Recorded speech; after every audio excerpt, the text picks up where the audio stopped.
Hello everyone, कैसे हैं आप लोग। आई होप सब मस्त होंगे और ज़बरदस्त होंगे। Welcome back to our channel forest exam academy. And आज हम शुरू करने जा रहे हैं एक इम्पॉर्टेंट टॉपिक, जो है हमारा वर्ल्ड फॉरेस्ट टाइप्स। ठीक है, ये टॉपिक सिर्फ यूजीसी नेट फॉरेस्ट्री के लिए ही इम्पोर्टेंट नहीं है। अगर आप प्रिपेयर कर रहे हैं आईएएफ का, एसीएफ का, फॉरेस्ट रेंज ऑफिसर का, या आईसीएफआरई के एग्जाम्स, एफआरआई के एग्जाम्स, या स्टेट फॉरेस्ट सर्विस, कोई सी भी फॉरेस्ट्री से रिलेटेड अगर आप कॉम्पिटिटिव एग्जाम का प्रिपरेशन कर रहे हैं, तो ये लेक्चर आपके लिए उतना ही इक्वली इम्पोर्टेंट है। ओके, एंड आई होप कि अगर आप इस वीडियो को कंप्लीट देखेंगे तो जो भी इस टॉपिक से रिलेटेड क्वेश्चन होंगे आप उसको सॉल्व कर सकते हैं।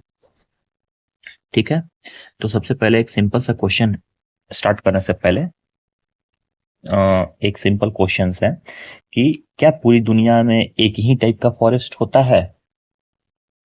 ऐसा आता होगा ना सवाल आपके मन में कि हर जगह तो अलग अलग टाइप्स के फॉरेस्ट होते हैं। लेट्स सी फॉर एग्जांपल कि अमेजन का रेन फॉरेस्ट अलग है और साइबेरिया जो ऊपर है वहाँ का फॉरेस्ट अलग है। दोनों में डिफरेंस है। कैसे डिफरेंस है? अलग अलग क्लाइमेट टाइप्स है, अलग अलग टेम्परेचर्स हैं, रेनफॉल्स अलग हैं, ट्रीज अलग हैं, वहाँ की बायोडाइवर्सिटी अलग है। तो ऑब्वियस सी बात है कि इनको अलग अलग क्लासीफाई करना पड़ेगा। अगर हर एक फॉरेस्ट का जो भी हमने बात किया, climate, temperature, rainfall, trees, biodiversity, everything difference है, तो हम उसको एक कैटेगरी में नहीं रख सकते हैं। हमको इन सब के बेसिस पे उनको अलग अलग क्लासीफाई करना पड़ेगा। इसीलिए फॉरेस्ट की जो क्लासिफिकेशन होती है उसकी जरूरत पड़ती है। ठीक है, तो चलिए थोड़ा सा आगे चलते हैं। पहले क्लासिफिकेशन हम फॉरेस्ट का पढ़ेंगे, बट उससे पहले हम इस मैप को थोड़ा अच्छे से समझ लेते हैं। देखिए, ये वर्ल्ड का मैप है। इसमें कुछ टर्मिनोलॉजी दिए गए हैं वर्ल्ड के मैप को कैसे हमको देखना है। इसमें एक स्ट्रेट लाइन जा रहा है यहाँ सेंटर से 0 डिग्री से लेके, ठीक है, एकदम वेस्ट टू ईस्ट एक स्ट्रेट लाइन जा रहा है। इस स्ट्रेट लाइन को कहा जाता है इक्वेटर। ठीक है, इससे 23.5 डिग्री नॉर्थ ऊपर एक और लाइन क्रॉस होती है, इसको हम कहते हैं ट्रॉपिक ऑफ कैंसर। और इससे नीचे की ओर यानी कि साउथ पोल की ओर, ये ऊपर में नॉर्थ पोल है और नीचे में साउथ पोल है। तो 23.5 डिग्री अपर नॉर्थ पोल जो लाइन जाती है उसको हम कहते हैं ट्रॉपिक ऑफ कैंसर। और फिर 0 to 23.5 डिग्री जो साउथ की तरफ बढ़ते हैं, तो वहां एक लाइन है जिसको हम कहते हैं ट्रॉपिक ऑफ कैप्रिकॉर्न। ये मैं इसलिए समझा रहा हूं कि जब हम फॉरेस्ट टाइप्स को वर्ल्ड के पढ़ेंगे तो हमको एक आइडिया लग जाएगा कि कौन सा फॉरेस्ट टाइप किस कंट्री में है।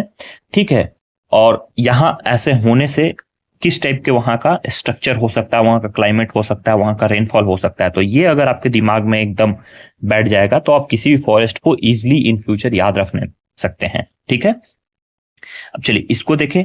अब अगेन एक और है यहाँ पे वर्ल्ड का, मैंने एक वर्ल्ड मैप का लैटिट्यूडनल जोन्स में डिवाइड कर दिया इसको, ताकि आपको इजी अंडरस्टैंडिंग हो।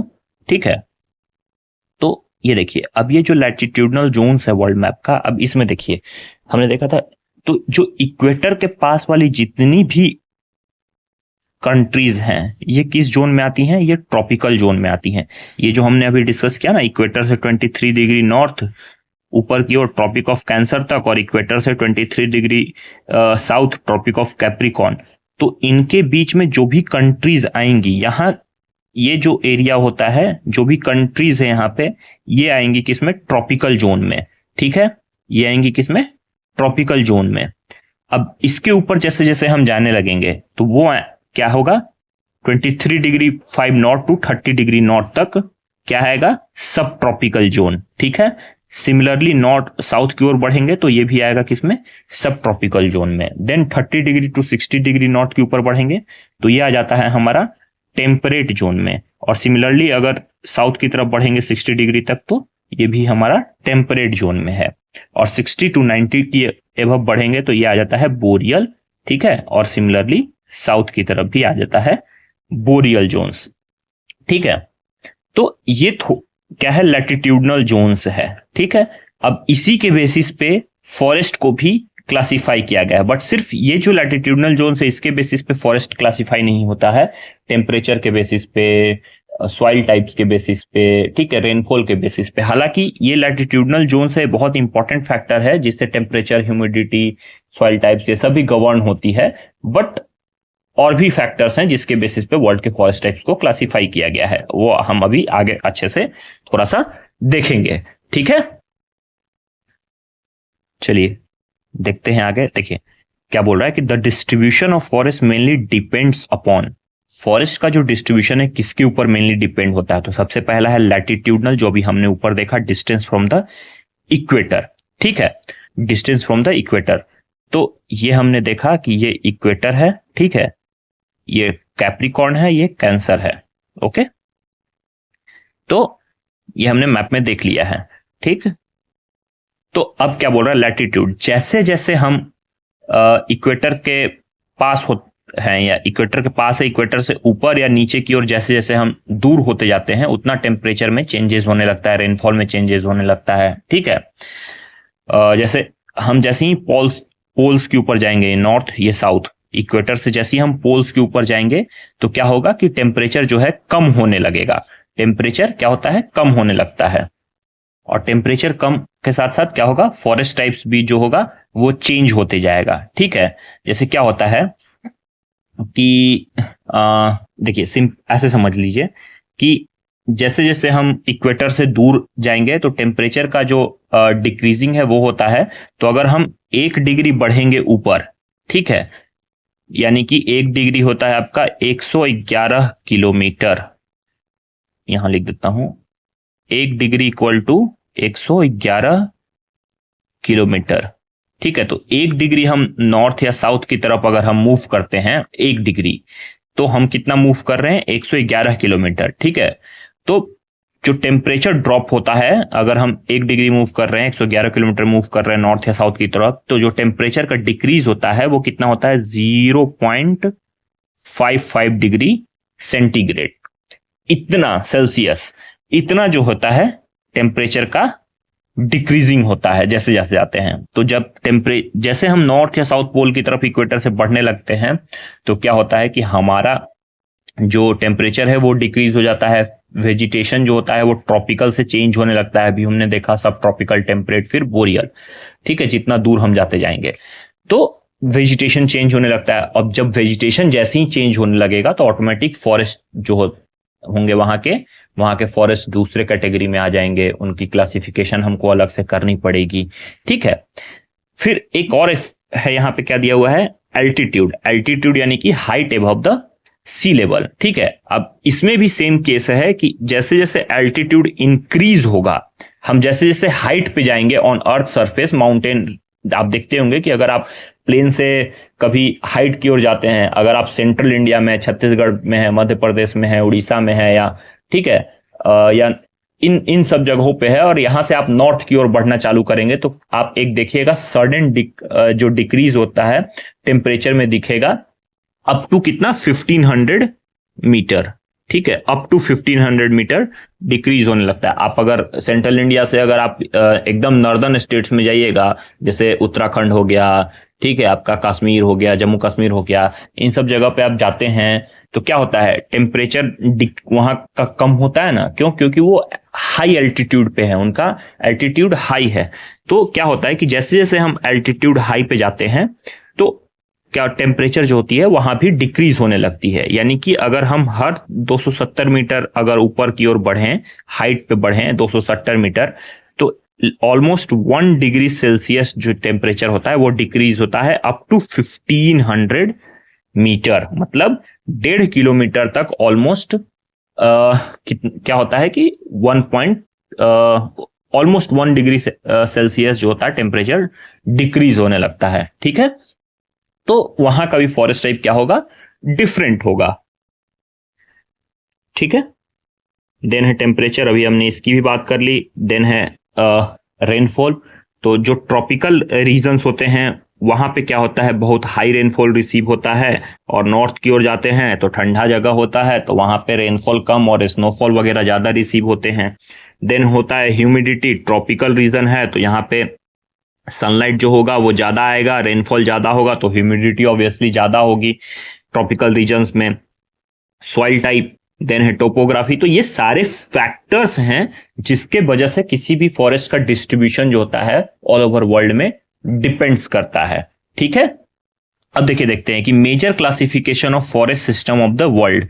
देखिए क्या है, there is no universal accepted global forest classification system because forest differ greatly in climate, vegetation, structure and species composition. क्या है, कह रहा है कि कोई भी एक ऐसा यूनिवर्सल पूरे वर्ल्ड का ग्लोबल फॉरेस्ट क्लासिफिकेशन नहीं है। क्यों? क्योंकि जो फॉरेस्ट होती है वो अलग अलग क्लाइमेट के बेसिस पे, वेजिटेशन के बेसिस पे, स्ट्रक्चर के बेसिस पे, स्पीसीज कंपोजिशन के बेसिस पे डिफर करती है। इसलिए अलग अलग साइंटिस्ट, अलग अलग ऑर्गेनाइजेशंस ने अपना अपना क्लासिफिकेशन को प्रपोज किया है। जैसे इकोलॉजिकल रिसर्च के बेसिस पे, कुछ बायोडाइवर्सिटी कंजर्वेशन के बेसिस पे, कुछ लोगों ने फॉरेस्ट इन्वेंट्री के बेसिस पे या फिर उसके मैनेजमेंट पर्पस के बेसिस पे क्लासिफिकेशन को दिया है। ठीक है, कोई एक यूनिवर्सल क्लासिफिकेशन नहीं है। ठीक है, चलिए आगे देखते हैं। अब देखिए ये क्या, यहां पे मैंने एक टेबल बना दिया है जिसमें साइंटिस्ट या ऑर्गेनाइजेशंस के नाम दिए हुए हैं, किस ईयर में क्लासिफिकेशन हुआ है, किस बेसिस पे फॉरेस्ट को क्लासिफाई किया गया है, और उसके मेन कैटेगरीज या फीचर्स क्या हैं उस क्लासिफिकेशन क्या है उस फॉरेस्ट के। तो अभी हम इसको डिस्कस करेंगे। तो देखते हैं इसको। देखिए सबसे पहला दिया था स्किम्पर, एक साइंटिस्ट थे जिनका नाम था स्किम्पर। इन्होंने 1898 में क्लासिफिकेशन दिया फॉरेस्ट का। उनका जो क्लासिफिकेशन था वर्ल्ड फॉरेस्ट का उस किस बेसिस पे था, क्लाइमेट एंड वेजिटेशन। ठीक है, वेजिटेशन और क्लाइमेट के बेसिस पे क्लासिफिकेशन था। और उसका मेन फीचर्स क्या था कि one of the earliest global vegetation classification, सबसे पहला या अर्लीस्ट कह सकते हैं पूरे वर्ल्ड का वेजिटेटिव क्लासिफिकेशन था। और इन्होंने vegetation divided vegetation into tropical, temperate and boreal regions. इन्होंने वेजिटेशन को किस रीजन में डिवाइड किया था, ट्रॉपिकल, टेम्परेट और बोरियल। जो सब ट्रॉपिकल अभी हमने देखा था वो वाला पोर्शन को इन्होंने उसमें कंसीडर नहीं किया था। इन्होंने सिर्फ ट्रॉपिकल, टेम्परेट और बोरियल रीजन में फॉरेस्ट को क्लासिफाई कर दिया था क्लाइमेट और वेजिटेशन के बेसिस पे। ठीक है, देन जो सेकंड क्लासिफिकेशन है वो है हॉलरिज लाइफ जोन सिस्टम। ठीक है, अब हॉलरिज ने कब दिया था, इन्होंने दिया था 1947 में। और इनका जो क्लासिफिकेशन था वो किस बेसिस पे था, ये था bio temperature, precipitation and potential evapotranspiration. ठीक है, टेम्परेचर के बेसिस पे, प्रेसिपिटेशन के बेसिस पे और पोटेंशियल इवेपो ट्रांसपायरेशन के बेसिस पे इन्होंने क्लासिफाई किया था वर्ल्ड फॉरेस्ट को। इन्होंने क्या किया था कि classifies vegetation into 38 life zone based on climate widely used in ecological and climate studies. इन्होंने क्या किया था कि टोटल 38 लाइफ जोन में पूरे वेजिटेशन को क्लासिफाई कर दिया था क्लाइमेट के बेसिस पे, जो इकोलॉजिकल और क्लाइमेट स्टडीज में अभी भी यूज होती है, बट ज्यादा इसको अब उतना कंसिडर्ड नहीं किया जाता है। उस कुछ टाइम तक यूज किया गया था, अब इसको कंसिडर्ड नहीं करते हैं। ठीक है, देन है यूनेस्को। यूनेस्को ने क्लासिफिकेशन दिया 1973 में, देन रिवाइज्ड 1978 में। ठीक है, इन्होंने क्या किया था, फिजियोगेमी यानी कि जो फॉरेस्ट का स्ट्रक्चर होता है कि फॉरेस्ट का स्ट्रक्चर कैसा है उसके बेसिस पे क्लासिफाई किया, क्लाइमेट के बेसिस पे और इकोलॉजी के बेसिस पे पूरे वर्ल्ड के फॉरेस्ट को क्लासिफाई किया यूनेस्को ने। यूनेस्को ने क्या किया था कि डिटेल्ड फॉरेस्ट एंड वुडलैंड सब formation used for global vegetation mapping. ठीक है, इसका मेन जो फीचर्स था कि इन्होंने क्या किया कि एक बहुत ही डिटेल्ड वे में फॉरेस्ट और वुडलैंड का पूरे फॉर्मेशन जो मैपिंग होती है वर्ल्ड का वेजिटेशन मैपिंग में, उसको दिया। उसका मेन फीचर्स ये था। ठीक है, देन साइंटिस्ट थे मूलर, डॉम्बोसिस और एलेनबर्ग। इन्होंने 1974 में एक क्लासिफिकेशन दिया किसके बेसिस पे, वेजिटेशन, स्ट्रक्चर एंड इकोलॉजी के बेसिस पे। और इसका मेन कैटेगरी फीचर्स जो था वो है comprehensive classification of terrestrial plant communities widely used in vegetation science. मतलब इन्होंने एक कॉम्प्रिहेंसिव क्लासिफिकेशन दिया जो सिर्फ टेरेस्ट्रियल प्लांट कम्युनिटीज है उसका। ठीक है, ये भी वेजिटेशन का जो स्टडीज होता है उसमें यूज किया जाता था। ठीक है, आगे देख लेते हैं।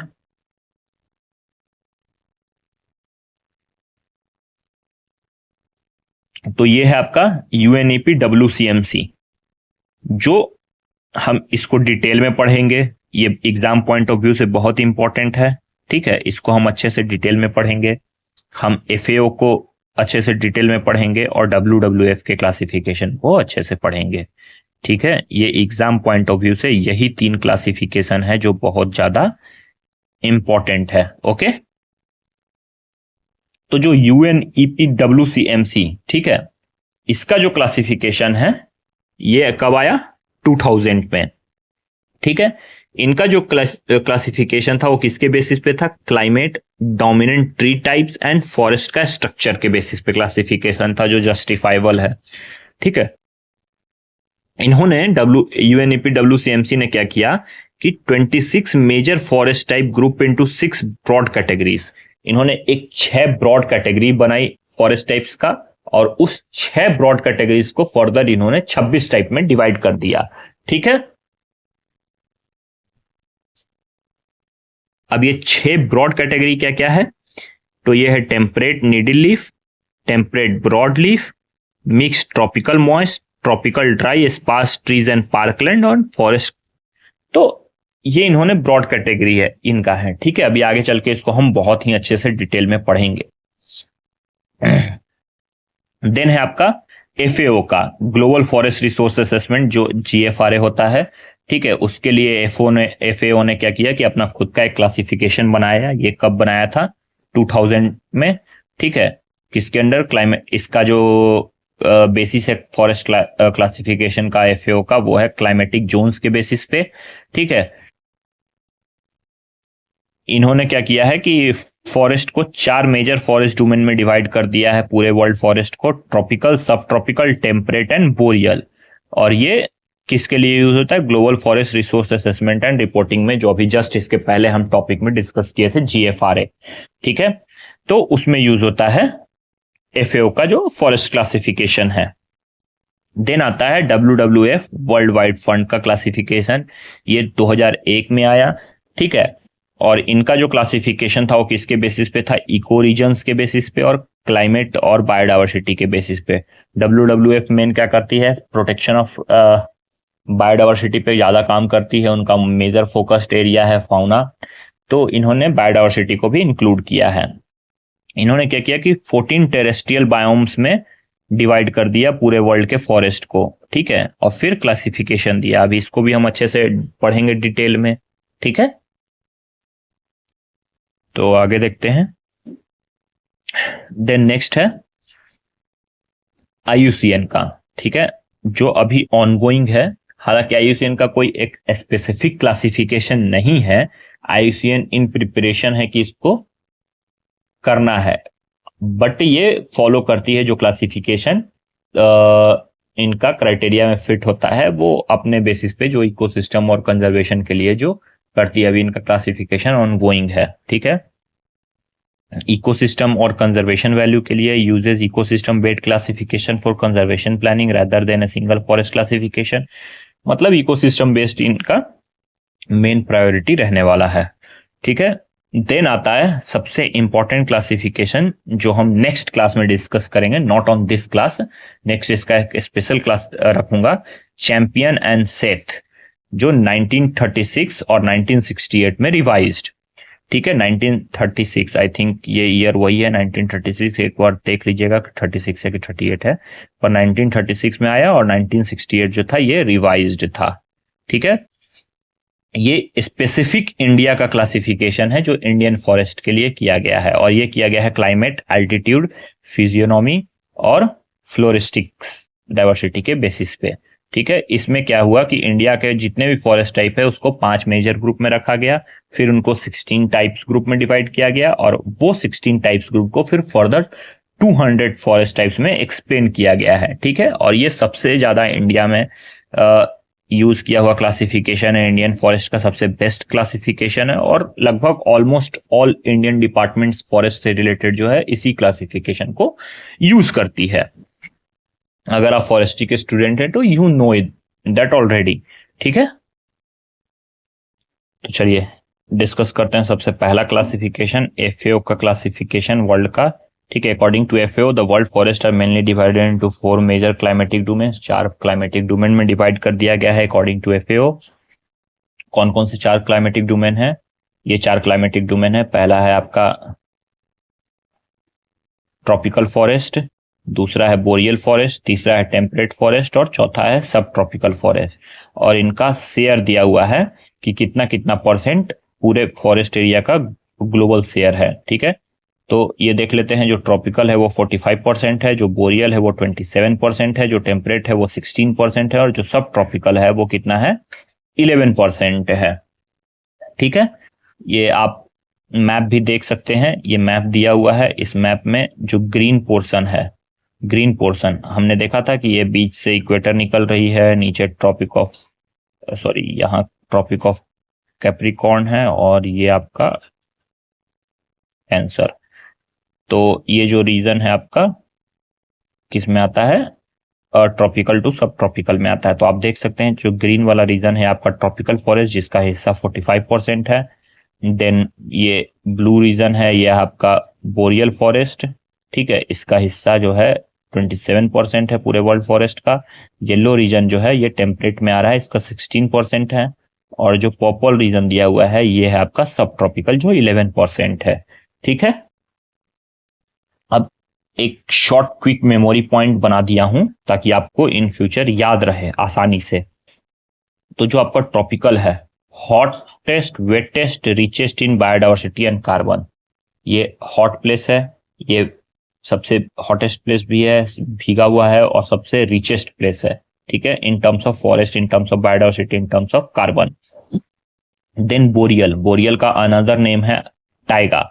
ठीक है, ये कोल्डेस्ट फॉरेस्ट है, world largest continuous forest belt है, वर्ल्ड का जो लार्जेस्ट कंटिन्यूअस फॉरेस्ट बेल्ट है। कारण क्योंकि ये जो यहाँ ब्लैक फॉरेस्ट वाला एरिया है, यहां से लेके साइबेरियन टाइगा, ये जो रीजन है ये पूरा आता है आपका किसमें? बोरियल फॉरेस्ट में। और इसी कारण से ये क्या है? वर्ल्ड का लार्जेस्ट फॉरेस्ट कंटिन्यूअस बेल्ट है।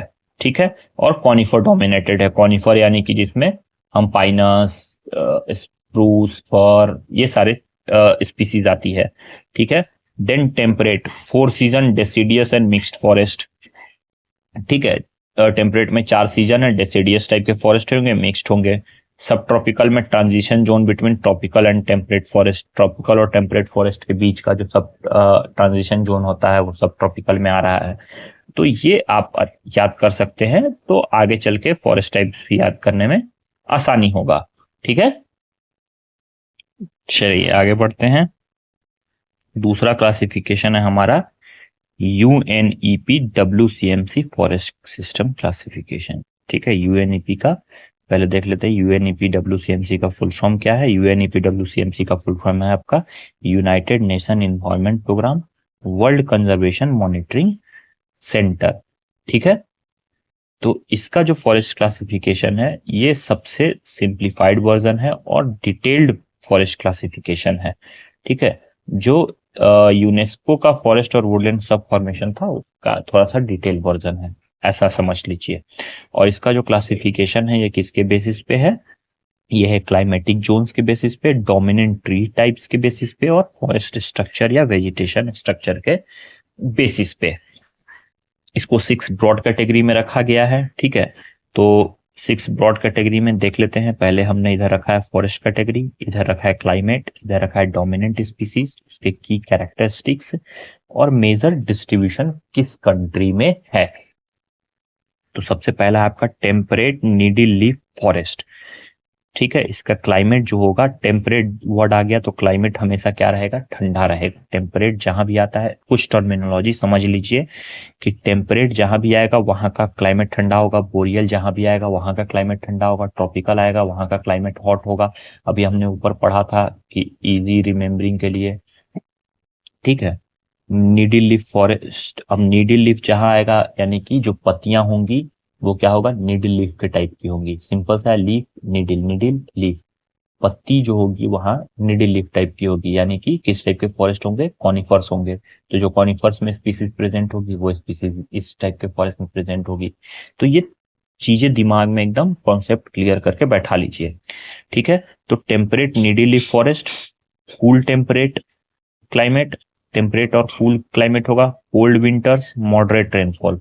यस, कोल्ड क्लाइमेट है तो रेनफॉल मॉडरेटली होगा। Dominant species pine, fir, spruce, larch, ये बोला था। निडिल लीफ, ये सारे कॉनिफर्स हैं, ठीक है।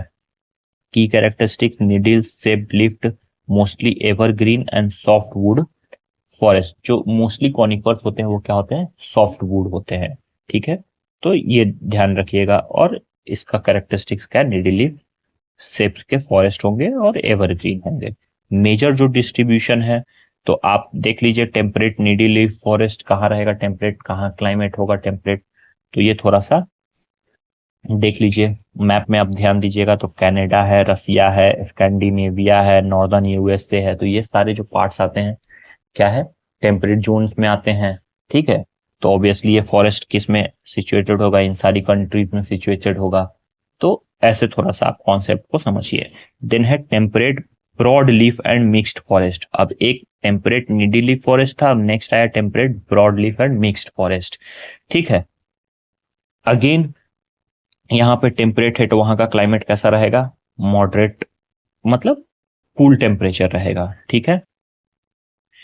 अब यहाँ पे नीडिल की जगह ब्रॉड लीफ आ गया और मिक्स्ड फॉरेस्ट है। ब्रॉड लीफ का मतलब कि वहां पे क्लाइमेट तो टेम्परेट वाला रहेगा, लेकिन वहां का जो फॉरेस्ट स्ट्रक्चर होगा वो कैसा होगा, वहां पे ब्रॉड लीफ टाइप के होंगे। यानी कि जब सब ट्रॉपिकल से हम टेम्परेट की तरफ बढ़ते हैं तो उस टाइप के थोड़े से फॉरेस्ट आएंगे, ठीक है। यानी कि एकदम अपर साइड में नहीं, नीचे की ओर सब ट्रॉपिकल वाले पोर्शन के पास में हल्का ऊपर में जाएंगे तो वहां पे सब ट्रॉपिकल में ब्रॉड लीफ होते हैं।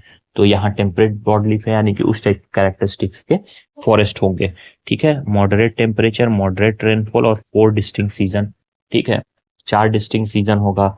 अब इसमें जो डोमिनेंट ट्री स्पीसीज है जैसे कि ओक हो गया, मैपल हो गया, बीच हो गया, बर्च हो गया, तो ये सारे क्या है, वहां के डोमिनेंट ट्री स्पीसीज है। ये सारे के सारे ब्रॉड लीफ ट्री स्पीसीज है।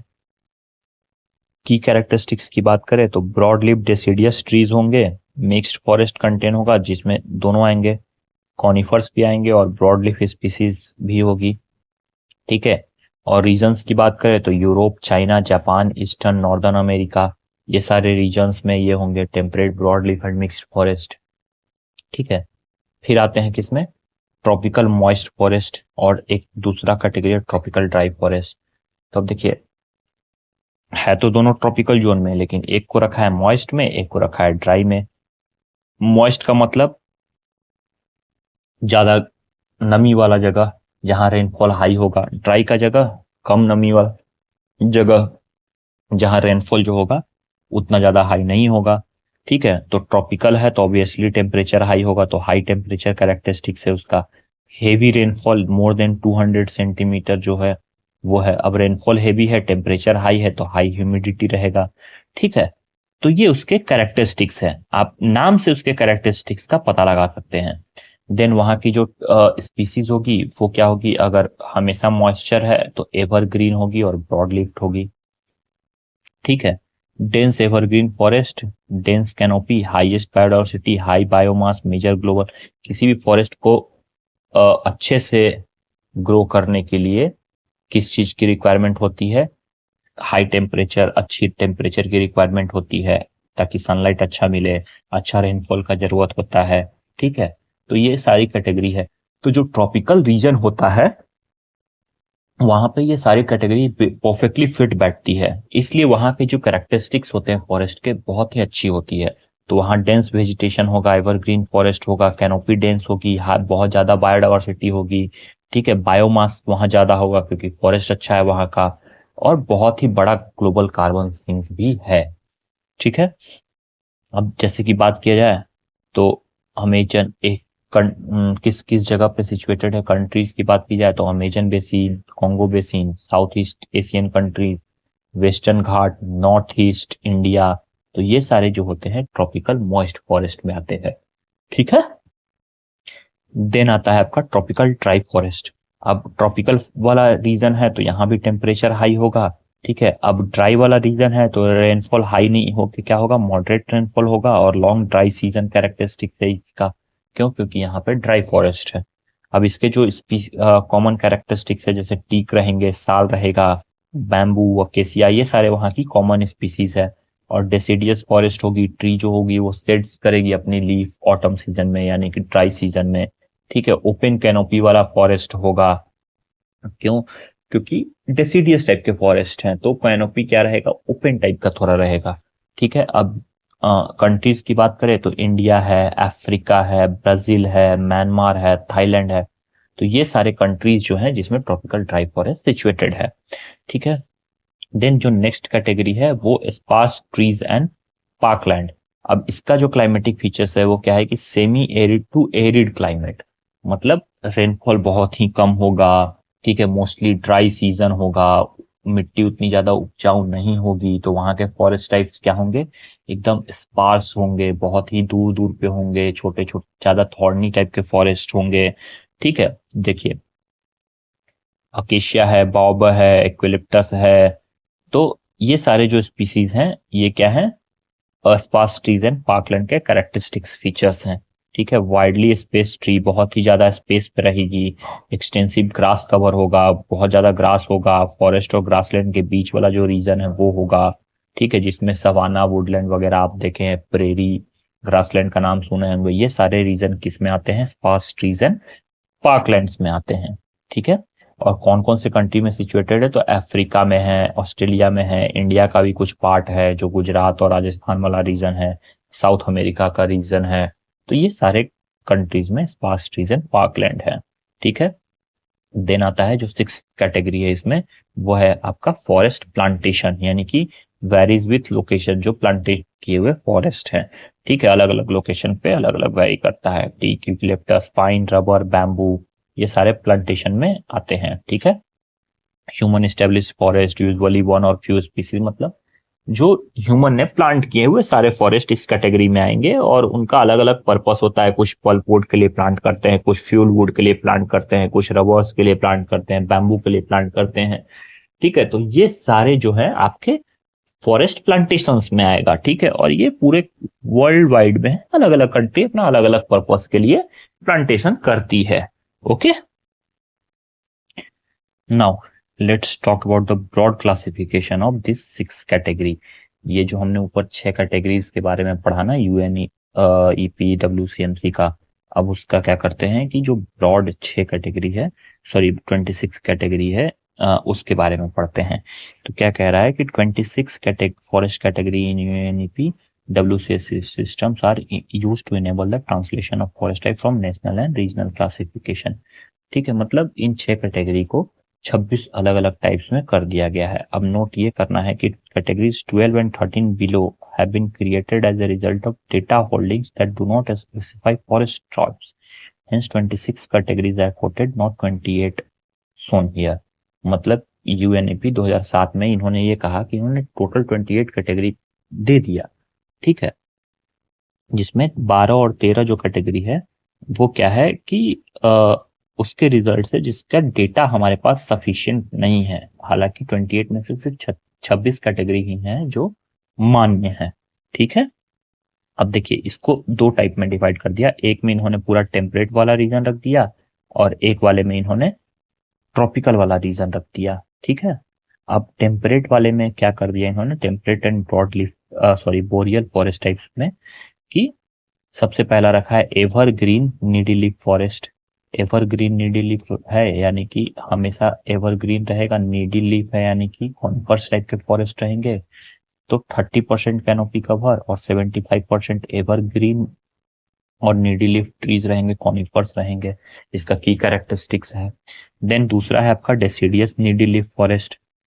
अब डेसिडियस नीडी लीफ यानी कि इसका कैनोपी कवर तो उतना ही रहेगा। ठीक है, 30% कैनोपी कवर और 75% needle leaf tree that shed leaves, मतलब ऐसे लीव्स होंगे जो अपने ऐसे ट्रीज होंगे जो अपने लीव्स को शेड करते हैं जब सीजन आता है ऑटम का, स्प्रिंग। ठीक है, देन है mixed broad leaf needle leaf forest. Mixed broad leaf needle leaf forest यानी कि 30% कैनोपी कवर है वो, लेकिन वहां पे मिक्सचर होगा किसका, ब्रॉड लीफ का और नीडी लीफ ट्रीज का भी, 25 से 75% ईच। ठीक है, देन है आपका ब्रॉड लीफ एवरग्रीन फॉरेस्ट, जिसमें 30% कैनोपी कवर होंगी और 75% एवरग्रीन ब्रॉड लीफ ट्रीज होंगी। फिर है आपका डेसिडियस ब्रॉड लीफ जिसमें 30% कैनोपी कवर होगा, मोर देन 30% कैनोपी कवर होगा, more than 75% deciduous broad leaf trees होंगी। देन है फ्रेश वाटर स्वैम्प फॉरेस्ट, यानी कि जो वाटर लॉग्ड सॉइल्स होंगे वो होंगी, वहां पर trees of any leaf type, किसी भी लीफ टाइप के ट्रीज हो सकते हैं, वेदर ब्रॉड लीफ हो सकता है, नीडी लीफ हो सकता है, और 30% कैनोपी कवर होगा, मोर देन 30%। देन है आपका स्क्लेरोफाइलस ड्राई फॉरेस्ट। अब स्क्लेरोफाइलस का मतलब क्या होता है? जो स्क्लेरेनकाइमा आप नाम सुने होंगे टिश्यू का, तो उसका काम क्या है? स्क्लेरेनकाइमा का फाइब्रस टिश्यू होती है, तो जो लीव्स होते हैं बहुत ही ज्यादा लेदरी हो जाते हैं अगर ज्यादा अमाउंट में स्क्लेरेनकाइमा टिश्यू प्रेजेंट है तो। ठीक है, तो एवरग्रीन, इसका करेक्टरिस्टिक्स क्या है कि evergreen forest dominated by hard leathery यानी कि स्क्लेरोफाइलस ब्रॉड लीफ ट्रीज। ठीक है, अभी बताया लेदरी स्ट्रक्चर हो जाएंगे वो उसके लीव्स के। Then disturbed natural forest, natural forest तो है लेकिन वो लॉगिंग, फायर, रोड्स, एग्रीकल्चर और अदर ह्यूमन एक्टिविटीज के कारण क्या है? डिस्टर्ब्ड है। देन है स्पार्स ट्रीज एंड पार्कलैंड, ये है 10 से 30% कैनोपी कवर, स्कैटर्ड ट्रीज रहेंगे और ग्रासलैंड होंगे। ठीक है, फिर आता है एक्सोटिक स्पीसीज प्लांटेशन, यानी कि human plantation using non native species. Then native species plantation, human planted forest using native species, यानी कि एक्सोटिक यानी कि जो बाहर से लाके प्लांट किए गए हैं उनका प्लांटेशन, और नेटिव यानी कि जो हम किसी कंट्री का नेटिव प्लांटेशन है, नेटिव ट्री स्पीसीज है, उसका प्लांटेशन। ठीक है, देन अनस्पेसिफाइड फॉरेस्ट प्लांटेशन, यानी कि plantation identified but species type not specified, मतलब प्लांटेशन पता तो है कि वहां पे प्लांटेशन है लेकिन किस स्पीसीज का प्लांटेशन है वो आइडेंटिफाइड नहीं है। ठीक है, देन अनक्लासिफाइड फॉरेस्ट डेटा, यानी कि फॉरेस्ट एक्सटेंट नोन, मतलब फॉरेस्ट का एक्सटेंट नोन है बट किस टाइप के फॉरेस्ट है वो क्लासिफाइड नहीं है कि वो उधर नेचुरल फॉरेस्ट है कि प्लांटेड फॉरेस्ट है। ठीक है, तो इस कैटेगरी में रखा गया है। देन आता है ट्रॉपिकल वाला सेक्शन जिसमें ट्रॉपिकल को रखा गया है, इसमें है low land evergreen broad leaf rain forest. ठीक है, यानी लो लैंड है, एवरग्रीन भी है, ब्रॉड लीफ भी है और रेन फॉरेस्ट है। समझ में आ रहा है? Clear cut. तो यहाँ जो एल्टीट्यूड होगा वो more than 1200 metre, sorry less than 1200 metre का एल्टीट्यूड होगा। ठीक है, 75% जो है वो क्या होगा? एवरग्रीन ब्रॉड लीफ ट्रीज होंगी, और लिटिल और नो ड्राई सीजन, मतलब ड्राई सीजन बिल्कुल भी नहीं होगा। ठीक है, क्यों? क्योंकि ये रेन फॉरेस्ट दिया हुआ है यहाँ पे। ठीक है, देन है लोअर माउंटेन फॉरेस्ट, यहाँ पे 1200 से 1800 मीटर का एल्टीट्यूड होगा और कोई भी लीफ टाइप का होगा, कोई भी सीजनलिटी का फॉरेस्ट होगा। देन है अपर माउंटेन फॉरेस्ट, इसका मोर देन 1800 मीटर जो है एल्टीट्यूड होगा, और हाई एलिवेशन ट्रॉपिकल फॉरेस्ट है, ऊपर हाई एलिवेटेड ट्रॉपिकल फॉरेस्ट है। ठीक है, देन है फ्रेश वाटर स्वैम्प फॉरेस्ट, इसका जो एल्टीट्यूड है वो 1200 metre, less than 1200 metre, water log soils होगा और कोई भी लीफ टाइप का फॉरेस्ट होगा। ठीक है, देन है semi evergreen moist broadleaf forest, 1200 metre का एल्टीट्यूड होगा, 50 से 75% जो होंगे एवरग्रीन ब्रॉडलीफ ट्रीज होंगे, सीजनल फ्लावरिंग होगी और फ्रूटिंग होगी। ठीक है, यानी क्यों? क्योंकि सेमी एवरग्रीन है। Then mixed broadleaf needleleaf forest, इसमें ब्रॉडलीफ भी है, निडिलीफ भी है। तो लेस देन 1200 मीटर का एल्टीट्यूड पे ये सिचुएटेड होगा, मिक्सचर होगा ब्रॉडलीफ और निडिलीफ ट्रीज का। देन है सिर्फ निडिलीफ फॉरेस्ट जिसमें लेस देन 1200 मीटर का एल्टीट्यूड होगा, 75% निडिलीफ ट्रीज होगी। देन मैनग्रूव्स आता है तो कोस्टल रीजन आ जाएगा, तो कोस्टल फॉरेस्ट होगा जहाँ पे सैलाइन और ब्रैकिश वाटर होंगे, मैनग्रूव स्पीसीज जो होगी वो डोमिनेटेड होगी। ठीक है, देन डिस्टर्ब्ड नेचुरल फॉरेस्ट, यानी कि नेचुरल फॉरेस्ट होगा जिसको लॉगिंग, फायर, रोड्स और अदर ह्यूमन एक्टिविटी के द्वारा उसको डिस्टर्ब किया हुआ है। ठीक है, then deciduous semi deciduous broad leafed है, यानी कि लेस देन 1200 मीटर का एल्टीट्यूड होगा, 50 से 100% जो होंगी डिसीडियस ब्रॉड लीफ कैनोपी होगी। ठीक है, देन स्क्लेरोफाइलस ट्राई फॉरेस्ट, अगेन वही लेदरी लीव्स होंगी, ब्रॉड लीफ होगी, हार्ड लीफ होगी, एवरग्रीन होगी, ब्रॉड लीफ फॉरेस्ट है, ट्रॉपिकल रीजन्स में है। देन है आपका थॉर्नी फॉरेस्ट, ये क्या है, dominated by thorny deciduous tree और सक्लेंट थॉर्नी प्लांट, जैसे कि अकेशिया हो गया, प्रोपिस हो गया, ये सारे ट्री स्पीसीज होंगे वहां पे। देन है आपका स्पार्स ट्रीज एंड पार्कलैंड, 10 से 30% कैनोपी कवर होगा, सवाना टाइप वेजिटेशन होगा विद स्कैटर्ड ट्रीज। फिर आता है आपका एक्सोटिक और नेटिव ट्री स्पीसीज प्लांटेशन, वही एक्सोटिक में नॉन नेटिव ट्री स्पीसीज का और नेटिव में नेटिव ट्री स्पीसीज का। ठीक है, तो ये था हमारा यूएनईपी का WCMC क्लासिफिकेशन, 6 कैटेगरी, ठीक है, एंड 26 ब्रॉड कैटेगरी। ठीक है, तो इसको आपको थोड़ा, ये सारी चीजें मेमोरी बेस्ड है, आपको याद करना पड़ेगा, आप इसको समझ नहीं सकते हैं, आपको नोट्स देख के याद करना पड़ेगा। ओके,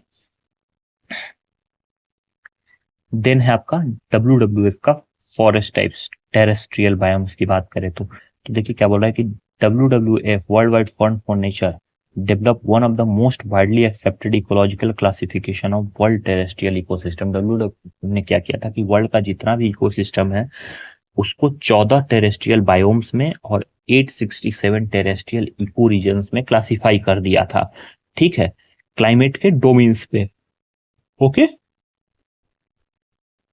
अभी हम उसको देखेंगे कि, तो ये देखिए क्या बोल रहा है कि जैसे FOA ने क्लाइमेट के डोमेन पे डिस्क्राइब किया, वैसे WWF ने अर्थ को 14 टेरेस्ट्रियल बायोम्स और 867 टेरेस्ट्रियल इको रीजन्स में क्लासिफाई किया गया है। किसके बेसिस पे? क्लाइमेट के बेसिस पे, वेजिटेशन के बेसिस पे, बायोडाइवर्सिटी के बेसिस पे, इवोल्यूशनरी हिस्ट्री के बेसिस पे, एंडेमिज्म के बेसिस पे और इकोलॉजिकल प्रोसेस के बेसिस पे। Among these 14 terrestrial biomes 8 biomes are forest dominated, मतलब पूरे अर्थ में जो 14 हैं, 14 बायोम्स को डिवाइड किया गया, उसमें से जो 8 बायोम्स है ये फॉरेस्ट से रिलेटेड है। ठीक है, अभी हम देखेंगे सबको।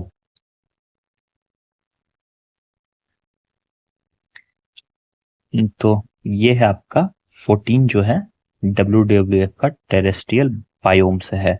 ठीक है, तो देखते हैं। सबसे पहला आपका tropical and sub tropical moist broad leaf forest, ये आपका फॉरेस्ट बायोम्स में, मतलब इसको फॉरेस्ट टाइप्स में रखा गया है। ठीक है, जो फॉरेस्ट से रिलेटेड बायोम्स है। देन है tropical and sub tropical dry broad leaf forest, ये भी फॉरेस्ट कैटेगरी में आता है। Then tropical and sub tropical conifers को, इसको भी फॉरेस्ट में रखा गया है। Temperate broad leaf and mixed forest, इसको भी फॉरेस्ट में रखा गया है। टेम्परेट कॉनिफर फॉरेस्ट, इसको भी फॉरेस्ट में रखा गया है। देन बोरियल फॉरेस्ट, यानी कि जिसको टैगा बोल रहे हैं, इसको भी फॉरेस्ट कैटेगरी में रखा गया है। फिर एक बायोम है tropical and sub tropical grassland, savanna and श्रबलैंड, इसको फॉरेस्ट कैटेगरी में नहीं रखा गया है। ठीक है, टेम्परेट ग्रासलैंड, सवाना एंड श्रबलैंड, इसको भी फॉरेस्ट कैटेगरी में नहीं रखा गया है। फ्लडेड ग्रासलैंड एंड सवाना, इसको भी फॉरेस्ट कैटेगरी में नहीं रखा गया है। माउंटेन ग्रासलैंड एंड सवाना, इसको भी फॉरेस्ट कैटेगरी में नहीं रखा गया है। टुंड्रा रीजन है, इसको भी फॉरेस्ट कैटेगरी में नहीं रखा गया है। Mediterranean forest, Woodland and scrub, इसको सेमी फॉरेस्ट कैटेगरी में रखा गया है। डेजर्ट एंड जेरिक सबलैंड, इसको भी नहीं रखा गया है। और मैनग्रोव्स को फॉरेस्ट कैटेगरी। कुल मिला के जहां भी ग्रासलैंड्स हों, ठीक है, सवाना वाला रीजन हो या श्रबलैंड वाला रीजन हो, उनको फॉरेस्ट कैटेगरी में नहीं रखा गया है। जो सिर्फ और सिर्फ प्रॉपर फॉरेस्ट एरियाज हैं उन्हीं को फॉरेस्ट कैटेगरी में रखा गया है। ग्रासलैंड को इसमें इंक्लूड नहीं किया गया है, अनलाइक अदर क्लासिफिकेशन। ठीक है, अब देखते हैं जो मेजर फॉरेस्ट बायोम है, जो 8 हमारे फॉरेस्ट बायोम्स हैं WWF के, उसको, उसका फॉरेस्ट बायोम देखेंगे, उसके क्लाइमेट देखेंगे, उसके की कैरेक्टरिस्टिक्स देखेंगे, मेजर ट्री स्पीसीज देखेंगे, मेजर डिस्ट्रीब्यूशन देखेंगे और कुछ इंपॉर्टेंट उससे रिलेटेड फैक्ट्स देख लेंगे। ठीक है, तो इसमें सबसे पहला जो है आपका है tropical and sub tropical moist broadleaf forest. इसका जो क्लाइमेट होगा वो 20 to 30 डिग्री सेंटीग्रेड होगा। रेनफॉल मोर देन 200 सेंटीमीटर होगा। ठीक है, मॉइस्ट है तो रेनफॉल ज़्यादा ही होगा। ट्रॉपिकल टू सब ट्रॉपिकल है तो ऑब्वियसली उस टाइप के टेम्परेचर होंगे। ह्यूमिडिटी बहुत हाई होगा। की कैरेक्टरिस्टिक्स देखा जाए तो एवरग्रीन है, मल्टी लेयर्ड है, कैनोपी रहेगा, हाईएस्ट बायोडाइवर्सिटी रहेगा, high biomass, largest carbon sink. तो ये उसके की कैरेक्टरिस्टिक्स है। मेजर ट्री स्पीसीज की बात करें तो mahogany, rosewood, ebony, dipterocarpaceae species, kapok, rubber plant, Brazil nut, rattan, ये सारे जो हैं उसके मेजर ट्री स्पीसीज रहेंगे उस पर्टिकुलर फॉरेस्ट के में। और जो डिस्ट्रीब्यूशन है वो कहाँ है, Amazon basin, Congo basin, western Ghat, north east India, Indonesia, Malaysia, Papua New Guinea. तो ये सारे मेजर डिस्ट्रीब्यूशन कंट्रीज है। इंपॉर्टेंट फैक्ट की बात करें तो लार्जेस्ट रेन फॉरेस्ट बायोम है और रिचेस्ट बायोडाइवर्सिटी है। रेन फॉरेस्ट का सबसे लार्जेस्ट बायोम है, क्यों? क्योंकि वहां पे अमेजन बेसिन प्रेजेंट है। ठीक है। दूसरा कैटेगरी है आपका tropical and sub tropical dry broadleaf forest. इसमें टेम्परेचर सेम वही रहेगा 20 से 30। क्यों? क्योंकि ट्रॉपिकल टू सब ट्रॉपिकल है। रेनफॉल 700 से 2000 mm रहेगा। लॉन्ग ड्राई सीजन रहेगा, क्योंकि ड्राई यहाँ पे आ गया है टर्म। सीजनल डेसिडियस फॉरेस्ट रहेगा। ड्राई है तो हमेशा डेसिडियस रहेगा। ओपन कैनोपी होगी, क्यों? क्योंकि ड्राई है। Tree shades leaves during dry season. अब ड्राई है तो शेड्स, ट्री जो है अपना लीव्स को शेड करेगा ही। स्पीसीज की बात करें तो टीक है, शाल है, एक्सेलवुड है, टर्मिनेलिया है, बॉसबेरिया है, अकेशिया है, कैटेचू मतलब बैम्बू, ये सारे वहाँ के इंपॉर्टेंट ट्री स्पीसीज हैं। ठीक है। कंट्री की बात करें तो इंडिया है, म्यांमार है, थाईलैंड है, श्रीलंका है, मडागास्कर है, मैक्सिको है, ब्राजील है। ये जो है आपका मतलब मेजर डिस्ट्रीब्यूशन है, जहां जहां पे इस टाइप के फॉरेस्ट का मेजर डिस्ट्रीब्यूटेड कंट्री है। ठीक है। डोमिनेटेड बाय डेसिडियस वेजिटेशन की फैक्ट्स की बात करें तो ये यहाँ पे डेसिडियस वेजिटेशन सबसे ज्यादा है। देन बात करते हैं third type, tropical and sub tropical conifers forest. Tropical भी है, सब ट्रॉपिकल भी है, कॉनिफर्स फॉरेस्ट है। तो कूल ट्रॉपिकल क्लाइमेट होगा, हायर एल्टीट्यूड पे होगा, मॉडरेट रेनफॉल होगा। ठीक है। वहां पे रेयर ट्रॉपिकल बायोम होगा, माउंटेन कॉनिफर्स के टाइप के फॉरेस्ट होंगे। की स्पीसीज की बात की जाए तो पाइन होगा, फोर होगा, स्प्रूस होगा, साइप्रस होगा, जूनिपर होगा। ये सारे वहाँ के क्या है, जो की स्पीसीज होंगे, ट्री स्पीसीज। क्यों? क्योंकि यहाँ पे कॉनिफर्स फॉरेस्ट है। हिमालयाज रीजन है, मैक्सिको है, सेंट्रल अमेरिका है, नॉर्दर्न फिलीपींस है। ये सारे क्या है आपके वो पार्टिकुलर कंट्रीज हैं जहाँ पे tropical and sub tropical conifer forest जो है वो सिचुएटेड होगा। अगर इंपॉर्टेंट फैक्ट्स की बात करें तो इंडियन एग्जांपल में चीर पाइन, फाइनस रॉक्स प्रकाई जो है इस पर्टिकुलर रीजन का सबसे की स्पीसीज है। Temperate broadleaf and mixed forest, अब ये टेम्परेट है, ब्रॉडलीफ है और मिक्स्ड फॉरेस्ट है। टेम्परेट है तो ठंडा क्लाइमेट होगा, moderate climate, distinct 4 season, deciduous and mixed forest, moderate biodiversity. यहाँ पे जो स्पीसीज होगी ओक होगी, बीच होगी, मैपल, एल्म, बिर्च, एस। तो जो हमने उसमें पढ़ा था एफएओ का क्लासिफिकेशन, सिमिलर टाइप का ये भी है। ठीक है। Then Europe, eastern USA, China, Japan, Korea, ये सारी कंट्री में सिचुएटेड होगा। Tree show brilliant autumn colours, ये जो ऑटम में जो जब ट्री शेड करते हैं लीव्स तो बहुत ही सुंदर दिखते हैं। येलो टू ऑरेंजिश का जो शेड होता है वो होता है इन सारे ट्रीज में, तो बहुत ही प्यारे दिखते हैं। ठीक है। देन पांचवा कैटेगरी है temperate conifer forest.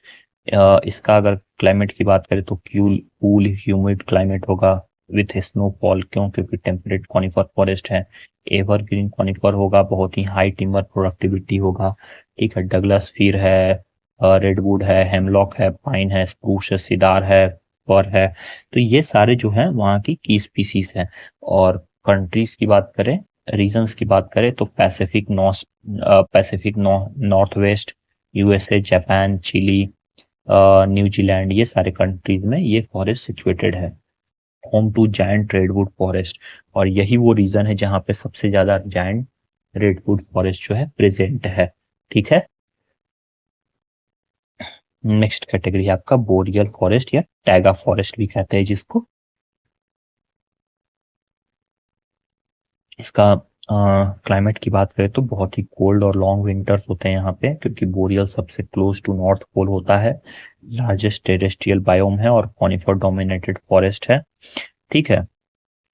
Scott pine, larch, Norway spruce, silver fir, birch, aspen, ये सारे वहाँ की स्पीसीज है।